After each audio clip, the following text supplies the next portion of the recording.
Hello, this is Brandon with Loop Communications. The purpose of this video is to discuss the basic functionality of the YealinkT53 desk phone. That is what you're currently seeing on this video. First things first, we are looking at the display screen for that device. You'll notice in the middle of the phone here we have the date and the time, followed by the extension name that's associated to the device. On the left-hand side here, you'll see a loop test 1 and 2 buttons here.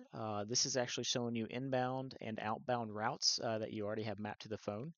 Below that, you'll see a part call function along with a lot 1. On the right-hand side, you'll see the lot 2. Those three buttons are associated to each other. And we'll go over what they do here shortly as well. And then below lot 2, you have a loop test 2 speed dial. And you'll notice in the case of loop test 2 that there is a green light associated to it. What that green light is telling you is that that extension is currently available, and if you were to press that speed dial, it would actively ring that loop test 2 extension. In addition to being green, it can be a solid red instead, which indicates that the extension is either A, on the phone, or B, they have D&D enabled. You can also see that light blinking red, which would indicate that loop test 2 is currently ringing with an incoming call. The same definitions can apply to lots 1 and lots 2. If you see a solid red light associated to them, it simply means that there is a call sitting on either one of those lots at the time. So if you were to press that button, it would actually pick that call up and you'd be able to take that at your extension. Now below that, on the bottom of the screen here, you will see history, directory, D&D, and menu.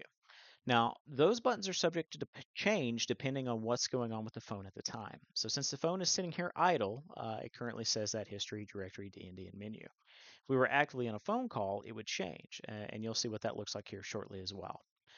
First things first, the history button is exactly what you would expect. If you go to press that button, it's going to show you the calls that you have either placed, calls that have came into you, or missed calls. All that information would display there. It defaults to the all calls menu, as you can see, and you'd be able to see the entire history of that phone as long as that phone's online. Next to that is a directory. The directory by default is disabled for most customers. The directory is typically used in situations where you have, 50 to 100 plus extensions with multiple offices and you want to break them down into different groups. As I said before, generally speaking, the directory is not enabled by default, so that may be different for you depending on your situation. To the right of that button, you have the D&D button. So if we were to press this, you'll see a D&D status symbol pop up above the time. And what that does is it ensures that no calls actively ring your extension when a call was to come to you. So if someone was to call you right now, they would hear your busy voicemail greeting immediately versus it ringing at all at your desk. You wouldn't get an indication that a call had came in. You would simply get a voicemail notification pop up if they choose to leave one. If someone in the office has enabled this, in the case of what we see here, for instance, if loop test 2 had D&D enabled, you would see that button turn red, as I said, in that situation. So on my screen here, you'll see now that it's red. Once they turn that D&D function off, that will go back to green. So in short, make sure that that's only on when you want it to be on, and you'll avoid avoid having some trouble there, to say the least.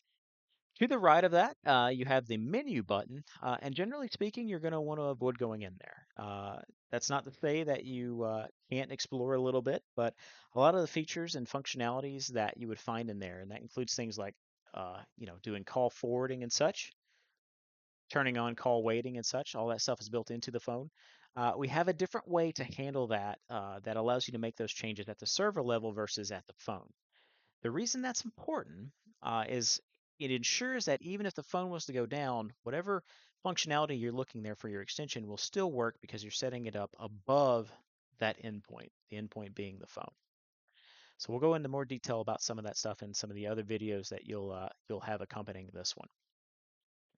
So next thing we're going to do, we're actually going to slide the camera down. We're going to take a look at the base of the phone. So the base of this phone is about what you would expect from any, corporate level business phone, right? There's a dial pad in the middle as you would expect. On the left-hand side, you have the directional keys, an OK button, an X button, and a volume control here as well. The directional keys are used to navigate through the various menus. The OK button behaves a lot like the Enter key on your keyboard would. It's going to take you into various options, allow you to select various options. And the X key behaves a lot like an escape key, right? So if you were to press the X key and you're actively in some menu, it's going to pull you back to whatever menu was before that. And if you press it enough, you're going to get back to the home screen. Below that, you have the volume key, as I said. So the volume key will adjust the volume of whatever device you're using at the time if you're on a phone call. Or in the case of my phone right now, since it's idle, it will adjust the ringer volume. So if I was to press this, it's going to adjust that ringer one way or the other. If I'm actively using the handset on a phone call and I go to press it, same thing. It's going to adjust that volume. And those volume settings are persistent until the phone does a reboot, a factory reset, or simply loses power. Any of those things can cause that to go back to the default, which is just right in the middle of the volume control. Now, to the right of the dial pad, you have the various feature buttons associated to the phone. The one on the top right there, the very top, is the mute key. So if you're actively on a phone call and that was to be pressed, what will happen is it will turn red for you. As an example of this, I'll start a phone call. And if I press it, it will turn red. So no on-hold music is heard at this point for the person you're talking to. They simply cannot hear you as you're talking to them or to someone else around your desk, right? So if that's active, they can't hear you, but you can still hear them. So just be aware of that. Below that key, you have the headset button. When this is active, it would be a green color. And if you're actively using a headset with a desk phone, that needs to be green.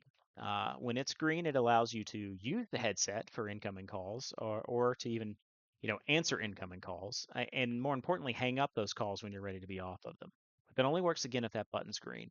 If you were to pick up the handset over here, or if you press that speaker button, which is the bottom button here to answer a call, it's going to immediately switch that off. So you want to make sure to go back to it and press that button to ensure it's working if you have a headset connected. Below that, we have the voicemail key.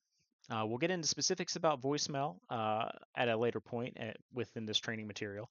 But just know that if you press that, it's going to actively connect to your individual voicemail box. It does not require a password by default, so you don't have to worry about putting anything in. It's just going to take you straight to that main menu. The main menu is where you hear how many voicemails you have, or maybe how many voicemails you have that are old. All that information is what you're going to hear as soon as you press that button. Um, from there, you're able to do the recording for your various greetings and such. But as I said, that is a different source of material there that we'll cover at a different time. But just know when you press it, it gets you into the voicemail system. Below that, you have the redial function. And if you were to press this button, what it actually does is it brings up the placed call menu on your call history, right? So it's going to immediately take you to where you have placed calls, so you're able to pick the one that you want to call back. It's not going to do an immediate redial on the last person you talked to. It's simply going to bring you to that history menu so you can pick which call you want to continue with. And then that final button down there at the very bottom right corner is the speaker button for answering calls. You don't have to press that button if you want to use the speaker function when you're placing a call, but if you were to press it with an inbound call,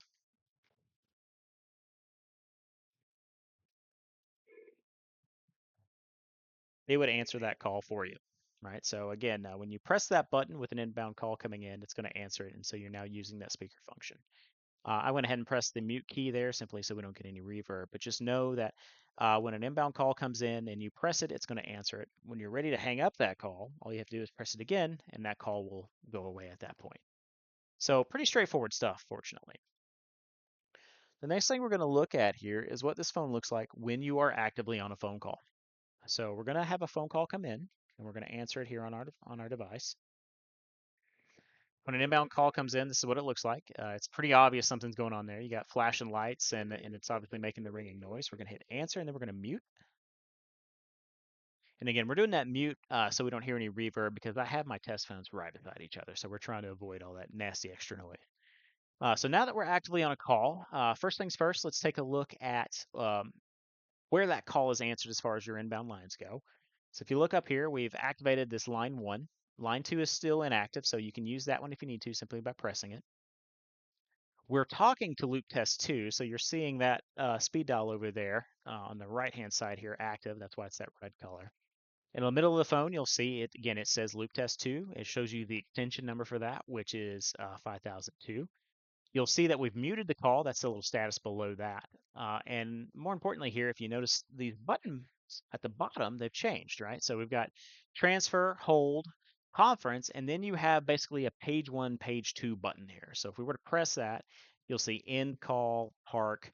We're going to go back to this page because generally speaking, you're not going to use that end call or that park button, right? The park function we want you to use is actually right on the screen here. And that end call button is only used in very specific scenarios, which I would count as something you're not likely going to do if you're using the phone as most of us will. So we're going to avoid that for now, but obviously we can cover that in additional training if necessary.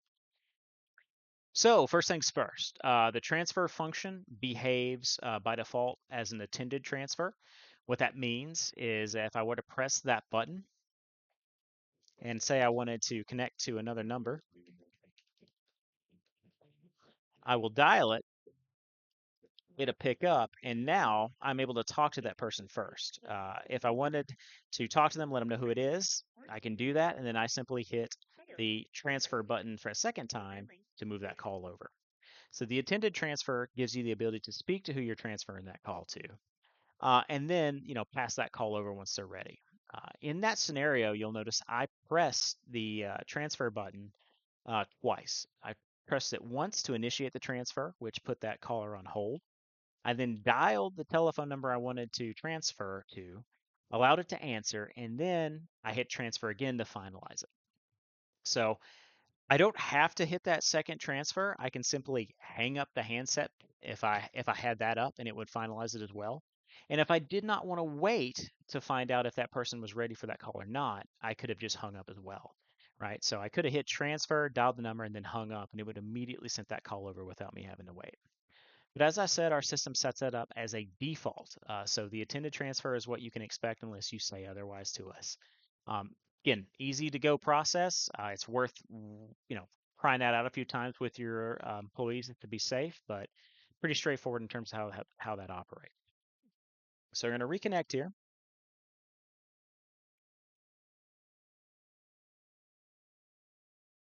and we're going to mute again just to be safe.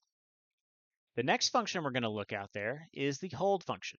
So the hold function is exactly what you would expect it to be. If I was to press the hold function, the person who's on the other end of the line is just going to hear on hold music. They're currently hearing whatever on hold music you've either specified to us or the default that we would normally put in place. So you can guarantee at this point they're not hearing anything, but more importantly, they're not just hearing, white noise, if you will, right? So they're still active on a phone call and they know that, which is why it's nice to have that going in the background. So pretty straightforward stuff there. To pick this call back up from hold, we're going to hit resume. And the next function we're going to look at is the conference function. So the conference is exactly what you'd expect. It is just a three-way call function. It's not for more than that.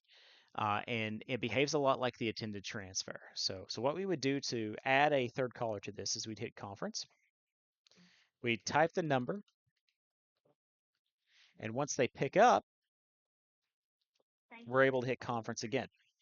This creates that three-way phone call. So all we have to do now is have our conversation, and if we wanted from here, we can remove members by hitting manage. So I'll remove that last person that we added here simply by clicking on manage, right? So manage. I'm going to scroll down to it, and then I'm going to hit remove. And that actually pulls them back off the call, so you're back to talking to just that one person you were initially talking to. You could remove the first person if you wanted to complete the call with, that second person you conferenced in. The important thing to remember when you do a conference is that you, as the person who's created the conference, cannot hang up without ending the call for the other two people. Either of them can hang up without any trouble, but if you hang up, it ends the call for all three of you. But again, pretty straightforward stuff. Behaves a lot like the attended transfer. You would hit conference once, dial the number or extension you want to add to the call, and then once they connect, you hit conference a second time to actually have that three-way conference call. The final function we're going to take a look at here is the park call function. And to do this, I'm actually going to call in on an alternate telephone so that I can pick this call up on my other test phone. So let's get that call going.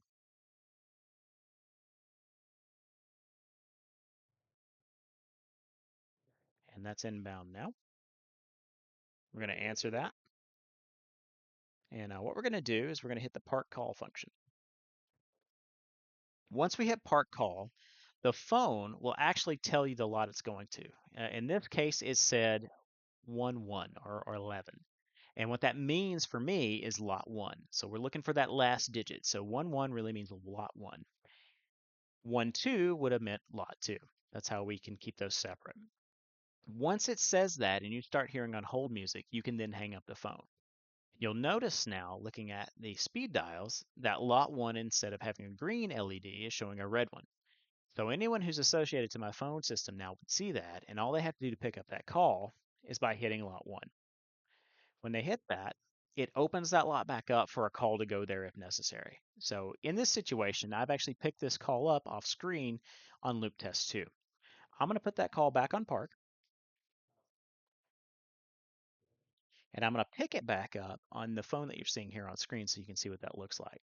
So again, call sitting here on lot 1. I simply press it. When I press it, you're going to hear a courtesy tone, which is just a beep, and then you're back on the call with that extension that got put on park, right? So here we are back with that, and we're able to have our conversation, and then finally, once it's over, we can hang up. But that's the park call function. So this video is just a basic primer for how this phone operates. Obviously, there are other things that are built into this phone, and if you would like to go into more detail with the phones themselves, please do not hesitate to reach out to us. The training that we offer can be personalized for your specific phone systems. So if you would like to set up that, you can reach us at support@loopcommunications.com. You're also welcome to call us at 704-754-5000, and we can send over our calendar so you can get something scheduled and we can go into further detail for your individual needs. This is again Brandon with Loop Communications, and I hope you have a great rest of your day.